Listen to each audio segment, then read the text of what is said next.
محرم کی 10ویں دن حسین بن علی اور عمر سعد کی لشکروں کا آمنے سامنے تھا۔ ابو مخنف کے مطابق امام حسین کی فوج کی تعداد 32 گھڑسوار اور 40 پیادہ تھا، اور امام محمد باقر کے مطابق 45 گھڑسوار اور 100 پیادہ تھے۔ اس کے سامنے عمر بن سعد کی فوج تھی جس میں 30,000 کے قریب جوان تھے۔ جنگ شروع ہوئی اور حسین اور اس کے ساتھی مارے گئے۔ حسین کی شہادت کے بعد عمر بن سعد کی فوج نے حسین کی فوج کے 72 ارکان کے سروں کو نیزوں پر بلند کیا اور اجسام پر گھوڑے دوڑائے۔ جنگ کی وجہ یہ کی کہ حسین ابن علی نے یزید ابن معاویہ کی بیعت نہیں کی۔ حسین ابن علی یزید ابن معاویہ کی حکمرانی کو غیر قانونی، ناجائز اور غیر شرعی سمجھتے تھے، جو حسن مجتب اور معاویہ ابن ابی سفیان کے درمیان میں صلح معاہدے کے خلاف یزید اول کو وراثت میں ملی تھی۔ کربلا کی لڑائی کو واقعہ الطف کہا جاتا ہے۔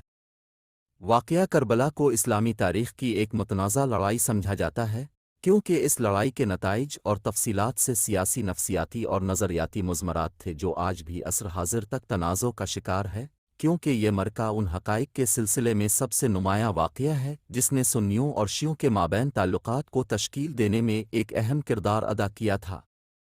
پوری تاریخ میں جنگ کربلا اور اس کی لمحاتی تفصیلات شیعوں اور ان کی سب سے اہم ثقافتی بنیادوں میں سے ایک علامت بن گئیں۔ محرم 10 عاشورہ، جس دن یہ جنگ ہوئی، شیعوں کے ذریعہ مظلوم پر مظلوموں کا انقلاب اور اس دن تلوار پر خون کی فتح کی علامت بن گیا۔ اگرچہ اس جنگ کو فوجی نقطہ نظر سے کم اہمیت حاصل تھی، کیونکہ کچھ لوگ اسے حسین کی بغاوت کی ناکام کوشش سمجھتے ہیں، لیکن اس جنگ نے اہم سیاسی، فکری اور مذہبی اثرات چھوڑ۔ نعرہ انقلابات الحسین شیعہ ثقافت کے انقلاب کے مرکزی عنصر کی حیثیت اختیار کر گیا، اور جنگ، اس کی تفصیلات اور نتائج شیعوں کے لیے ایک عظیم روحانی قدر کی نمائندگی کرتے ہیں، جو جنگ کربلا کو ناانصافی کے خلاف سیاسی انقلاب تصور کرتے ہیں۔ جبکہ کربلا میں واقع حرم الحسین شیعوں کے لیے ان کے عقیدت مندوں کی زیارت کے لیے ایک مقدس مقام بن گیا، اور ساتھ ہی ان کی قبر حاضری کے دوران میں خصوصی دعاؤں کی تکرار بھی۔ حصے کے شہید کے نتیجے میں ان کی موت کے حادثے سے متعلق مذہبی تحریروں، خطبات، تبلیغ اور خصوصی دعاؤں کا ایک سلسلہ سامنے آیا، اور ان کے قتل کے واقعے کو بیان کرنے والی درجنوں کتابیں مرتب کیں۔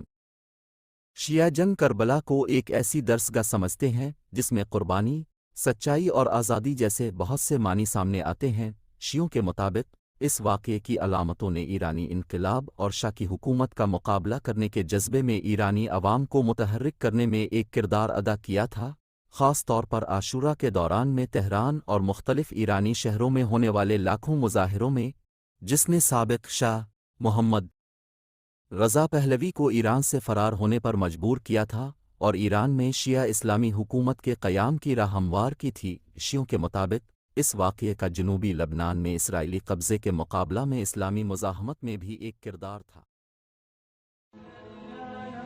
Thanks for watching. Don't forget to like, comment, share and subscribe to